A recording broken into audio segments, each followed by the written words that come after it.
A very good day to you and welcome to Herman Manyora's YouTube channel. My name is Jedel Cabrera. It's always a pleasure to have you joining us for conversations here. Conversations which I hope will help our political leaders in making better policy decisions and informed political moves. Happy Labor Day, or is it a sad one? We're going to have this conversation about the state of the country here with Herman Manyora, the hard hitter. How are you doing today? Good. It's a crazy day we are having, Prof. We're celebrating Labor Day, but people are celebrating it in wet houses. People are not able to pass through roads, flooding in different parts of the country. Some say it's a spiritual warfare. Some say it is happening globally. Prof, what do you make of this situation? We haven't had these kinds of rains a very long time. Yeah, these things happen. Once in a while you'll have excessive rains. We've been told of El Nino and his sister, Lonana, and whatever they are, Lonina or Lonana. We've been told of all. Are we experiencing El Nino? Is it that the government doesn't want to tell us that? We are not weathermen, we are not climate scientists, but what we know, that this is not normal rain. It's never been like this. I've never seen anything like this. I don't remember, at least not for Nairobi. I've been here for a while. I've been in this city, my friend. You were born when I was in this city. And you haven't seen it? No. Then what do you make of it? Even the first El Nino, was it 1998? It was nowhere near this. Oh, really? No, this is excessive right So if now. you say it's not normal, what do you think? Is it a climate change issue? Because the president is asking for, I think, But you have 14 been praying too much. trillion. Maybe God has given you rain. So you asked for rain and God could have given you. But it is also what people call climate change.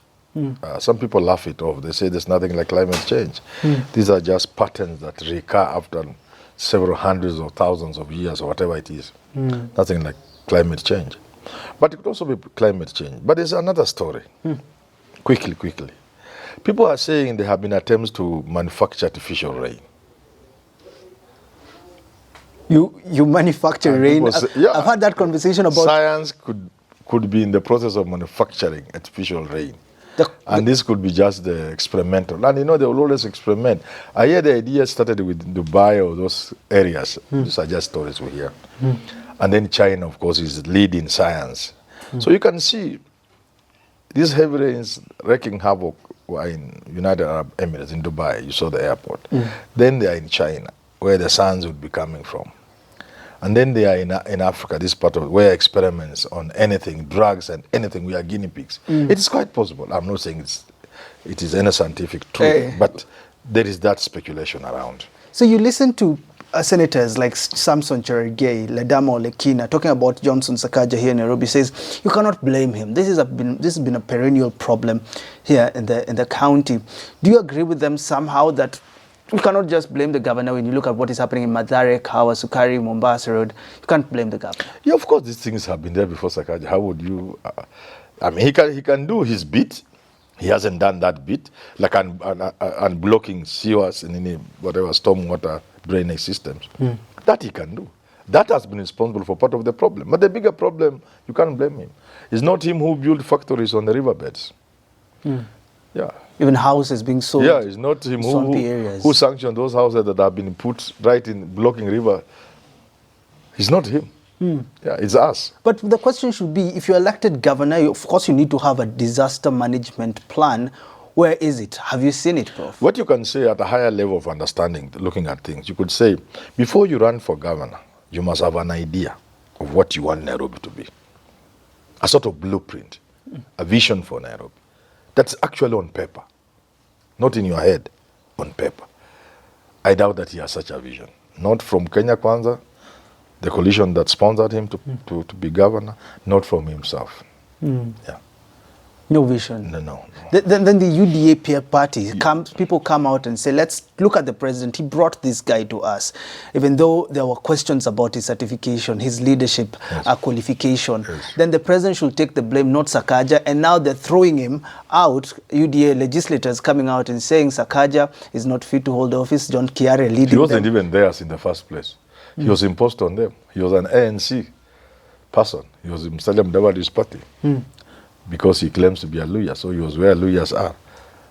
Then he was imposed on UDA people. They didn't like it.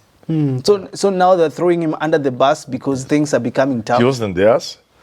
He's a child you had sheltered, and now he has grown and is becoming bad. You throw him under. He's not your son, but now he's even beginning to seduce your daughters because they are not his blood sisters. Let's get national, because this is a national conversation. CS Chumba Murkomen says, I've told KAA the country is going through a difficult moment. We are spending 1.3 trillion to pay debts, 1.2 trillion to on wage bill. We're spending another 400 billion to pay county governments. We must live within our means. This conversation comes from what is he doing, that? CS Murkomen, what is he doing at JKIA? What is he doing with these roads that are getting floods? He says, I simply don't have the money to fix things. Those figures are even wrong. 1.3 on debts, 1.2 on wage bill, 402 counties. They're all wrong. How much is that? Close to 2 point something? No, 2.5. Yes. Plus 1.2 plus 1.3 is 2.5. 5 plus 400. So it comes 2.9. Which is 3 trillion. That's not true. Out of what we're collecting. You not manage. Even our budget plus the deficit was 3.4 or 3.3. So he's not saying the truth. Those figures are wrong. But they is indicative of the truth that we are paying too much for our debts, which is the first charge, you know. You must pay your debts first. The salaries, of course. Is it really salaries? Salaries are not anywhere near a trillion shillings. Salaries are, we have very few public servants. You're not getting, even the president says it's 1.1, he's saying it's 1.2 trillion. Yeah, even the president is not, that's not salaries. The salaries are, there's money that we waste. You know, I've told you this and I don't want to repeat, because when I repeat, I feel like tears are rolling. If I'm at Kisumu Airport trying to catch my flight, which I've paid for, by the way, I could be the only fare-paying passenger on the plane. And I'm coming from home in Kisumu. Everybody else is flying to noble government money. They're tenable. They let Chumba go and count. The sort of big vehicles that descend on the airport in Mombasa or Kisumu. Because Jomo Kenyatta you can't know because it's a whole big thing. Yes. I'm using these small airports. Kisumu, Mombasa. When Kenya Airways is about to take off, when it is landing, the number of vehicles, government vehicles that are coming to pick government people, and the number of government vehicles descending on the airport to drop others to fly, you can cry. So there's One day I saw a CS in a military aircraft, alone with a cousin or a daughter or niece. I almost cried. Alone, a plane for us, for the CS. A military plane, one person. Na kamsichana hivi. Nisi yake has her niece. I almost cried. You know, so it's not true that salaries, I'm one of the salaried people in this country. We earn peanuts. It is the extra money that is spent on wastage, then which is counted because you say salaries and other emoluments. Eh? Yes. That's how it is. That's the charge. So you look at things that are money spent in offices, on seminars, on workshop, on travel and everything, blah, blah, blah, many things, and the stupid allowances. Those are the things that exaggerate the cost of paying salaries. Yeah. So his solution is, one, live within our means. Two, if you're in areas that have been flooded, you have to move out. Is he offering possible solutions to Kenyans? No, and would you blame him as a CS? You go to high ground. So people are asking, where is that high ground? And when you get to that high ground, how do you live in that high ground? Then the government answers stupidly, and we are in a problem. This country is on autopilot. The government says, we have identified locations like schools. When you are, ukiwa kwako unajipanga. A home is a place that accords you opportunities to do certain things, not just for livelihood, even spirituality and everything else. Yes. So when you are clubbed in a school, is that what they are calling high ground? And churches. And those are serious government people talking like that. But would you blame them? And look, as these ministers talk like that, look at Kibra. Look at how dangerously close those houses are to the river there, to the valley, to the Nairobi Dam. We are not serious people. We are just jokers. My question is on the CS, trying his level best to explain government policy when it comes to budgetary issues, you know. He says we must live within... People kept calling me when he was on TV. When is this? Yesterday night. People kept telling me, I have switched off the TV. Somebody told me, I didn't know this Kipchumba man was this empty. What were they expecting from Kipchumba Murkomen? He's a good man. But if you have a policy direction... These people, this is, and I tell young people, you are doing great disservice first to yourself, second to your country, but more importantly, to your generation. Because we expect when a young man is given a job of such a high responsibility, he must perform so well, we begin trusting that young people can work for this country. Because this country is not about me. This country is about you and Kipchumba Murkomen. So when we do what other people don't do, which is give young people like Murkomen an opportunity to showcase the capacity of young people, so that we don't keep talking about youth are the future leaders of tomorrow. That tomorrow never comes. The tomorrow has come for Kipchumba Murkomen to represent his age mates, whose interest surpasses my interest. I basically have no interest really beyond my children and my grandchildren. But for Kipchumba Murkomen, those beautiful children he has, he owes it to them to make this place habitable and to show to us that young people can indeed be trusted to do something. What do they do instead? They go into vanity, sure. How expensive your shoes is. Look at such a cheap things. I don't associate that with someone who has gone to school. What kind of watch you are wearing? What belt you are wearing? What kind of designer jacket? These are stupid things for stupid people. I've told you repeatedly. If you go to many of these countries you admire, you cannot classify people by dressing. Even places like South Africa here. You can't classify people merely because of the way they have dressed. Oh, kiatu. No, people are just the same. People just put on simple cotton dresses. Women just put on simple dresses, simple shoes. Everybody. You can't really tell somebody. Unless you are talking of the very top high class, you can see the diamonds or things like that. But the ordinary people all the way up to Chumba is not in that class. Hii ni mtu tu wa kawaida, ameangukia tu pesa. You cannot. So when you have people like Kipchumba Murkomen, and I'm not talking about Kipchumba Onesmus, I'm talking about a category of people. These are young people we have taken to school. We are giving them a responsibility to showcase the capacity of young people to have make a contribution towards their future. And then they reduce themselves to villagers, you see, defining themselves by the shirt they are putting on. Yeah. You can't go that low. My question is, if you have a direction from the president, this is the money I've set aside for you, Susanna Kumicha, you, Onesmus Murkomen, you. And then you have such kind of a disaster, say with doctors and now with floods. And then they come out, we don't have money to do what we're supposed to do. There's money to waste, but not money to pay doctors. You don't talk about doctors in the manner they are talking about doctors. And you don't give somebody like Nakumija to manage doctors. Because the young people are showing us they are just useless. Do you think there's... Look at those ones in the parliament. They all, and Watiangi told us, these are wash people, they all look useless. What is the possibility of there not being goodwill from the president to support this cabinet ministers? It's always because there. That is what they're saying. It's always there. It's always there. But I said in a video recently when I was talking about Ogola, you owe it to yourself, to your profession, to your country, to your age mates, to this country, to the future of this country, to your grandchildren, to advise the president correctly. If one minister started advising the president correctly, another one followed and another one followed, it will become normal. If somebody stood up in cabinet and told the president, the issue of doctors, I'm not in charge of this docket, but as an outsider, I can see you are not handling this issue well. In cabinet, and supported by another one and another. No. The issue of doctors will be handled differently. But everybody is, you know why? It's not that the president can do anything to you. He can't beat you, you are not his child. And we don't even beat our children anymore. You know? He can't eat you, he's not a cannibal. The only thing you can lose is that job. But what is the job of a minister? I have told ministers, and I've told even presidents in this country, being a minister or a president in a poor, dirty third world country is nothing. If you go to America and ask 1 million people at random, what Kenya ni wapi? I've never heard. Kenya. I was at the airport one day in Johannesburg. I almost slapped another guy when I told him I'm a Kenyan. He couldn't even know where Kenya is. I almost slapped him. But on second thoughts, I realized we are just a small, tiny, dirty country.